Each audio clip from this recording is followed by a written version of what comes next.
Hey there everybody, welcome back to the Thrasher Crew. And today I'm showing you how I take the massive Bookshark curriculum binder and make it something that is a little bit more mobile and convenient for my family. We're on two different curriculums and this is different from this. And it's way easier for me to juggle every day. So join me, let's go take a look at how we roll through our Bookshark week.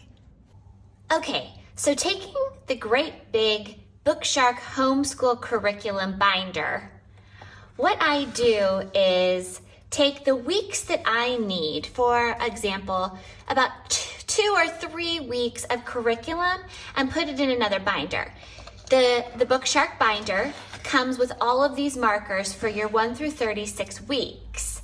As you can see, I go from 7 to 11 right now because all I have done is simply taken my curriculum out of the big Bookshark curriculum binder and put it into this much more manageable inch ring binder.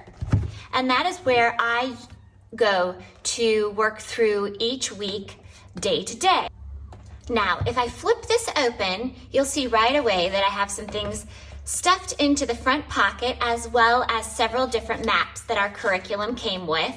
We use these almost daily in terms of locations and things that we're reading in our different novels and nonfiction. We most certainly get out the laminated big map as well, but these are really handy to have right here for us. And then we're also doing our Saxon math with the curriculum that it came with at Math 2 and 3. These are just really handy to have right there for the kids when they're ready to jump into their math, as well as the rulers and the clocks that we use on a daily basis with Saxon. And then these are different pieces of the science material that we've been flipping back and forth from. You'll know it as Section 3, and we've already been cutting and pasting from these particular worksheet pages. So this is just to get me organized, ready to go for next week. So that goes all in my front pocket. Now, right there is week 8, 9, and 10. We just finished up week 8 and we are now on week 9. And it's just the entire curriculum that you get from Bookshark. Now, I've got 2 children going through it, as you well know. And so we have our language arts for 2 and 3, our history, and our science. The only difference is we actually have 2 worksheet pages of science because they are working on their science curriculum together. So my second grader versus my third grader's work. And I just take the section from hers and put it into here, and so I've collated accordingly. Along with, in the back of the book, I have our Section 3 cutout sheets and things that we're going to need for the upcoming weeks. Back here is our Saxon math. Now, if anyone's doing Saxon, you know the workbook pages or workbooks are quite thick, and I just simply pull them out sheet by sheet to make it a little bit more manageable for my kids. This is my third grader's up and coming work, and it's just page by page I rip out and put immediately in here so I stay completely organized with the instructor guide.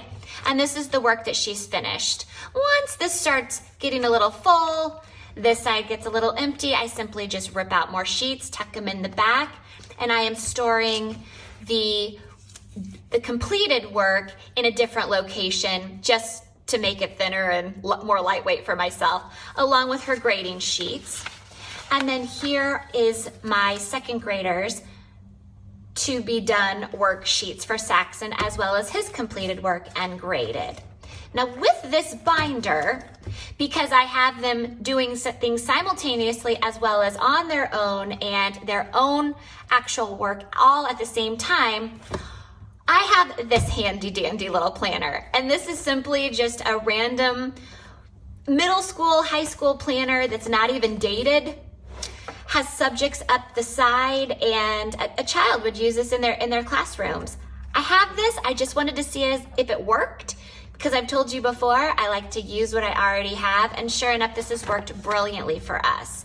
So if you flip to up and coming week 9, we start that tomorrow. You will see I have week 9 on both pages, and Vera and Jet, my 3rd grader and 2nd grader. Now this is quite handy because we have reading, math, English language, spelling, science, and social studies all the way down the line. And with Bookshark, it just so happens that each of those subjects has 4 lines for our 4 days a week of curriculum, y'all. So it's absolutely perfect. I've included down here the reading I do to the children. So I know chapters 5 through 8 will need to be done this week of Owls in the Family. Now, if you look here, I just have stars over here. This is because my 2nd and 3rd graders do science, social studies, and mama reading all together. So if it's highlighted over here as accomplished, I know my 2nd grader has done it as well. Up here is where it gets a little different. Now, Vera, my 3rd grader, she's starting Viking Adventure this week, and she's reading chapters 1 through 4. The difference is Jet is finishing up one book and going to his next reader later this week. You'll see self-read here. I also encourage them to read 20 minutes on their own 4 or 5, 6, 7 days a week. This is anything they want to read, because even though this is considered the independent reading for Bookshark, I like them to read it out loud to me. I think reading out loud and then them reading to themselves in their minds are working really well together doing it this way. So that's just a little bit more that we incorporate.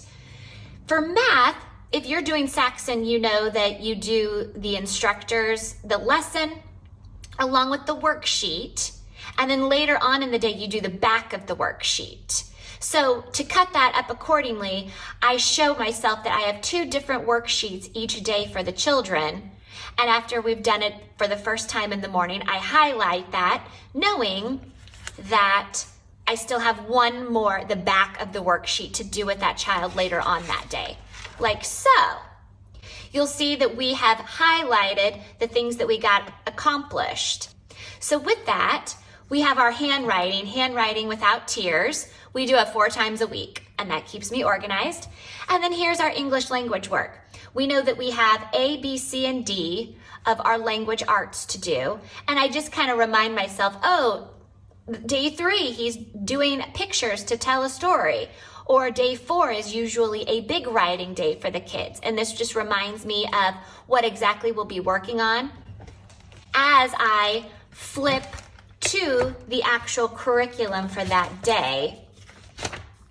So here's my 2nd grader. Day 4, we go through this, but I've already kind of organized and organized my thoughts and set myself up, knowing that this is the direction we're going with that. So I have everything I need to see on one page as I flip back and forth through the actual curriculum. For spelling, we are doing all about spelling, and they both have a lesson of that each day. We go slower or faster through some lessons depending on the needs of the child, but we have 4 lessons. We work on spelling 4 times a week. And then, like I said, the science, social studies, and reading out loud, we all do that together. And then we just highlight accordingly. Oh, we got it all done. Or Friday, we have a little bit more to do in reading, or we'll do our hands-on history on Friday. And that, here's an example of that. I knew I wanted to do a little bit more spelling, math, science, and maybe even a science journal. We have an additional animal binder that I like them to create. If we have a little bit more time, maybe we do that kind of science with writing to incorporate those 2 together. So sometimes I have Friday down here in this random extra box that we have, which is quite handy for us in case we had a little bit of a meltdown this week, or just some notes in terms of how I want to go forward to utilize that Friday. I hope this helps you. This has been quite an easy way for me to organize my thoughts, stay on top of it, and it's really holding me accountable and also keeping the pressure off. I know exactly what needs to happen.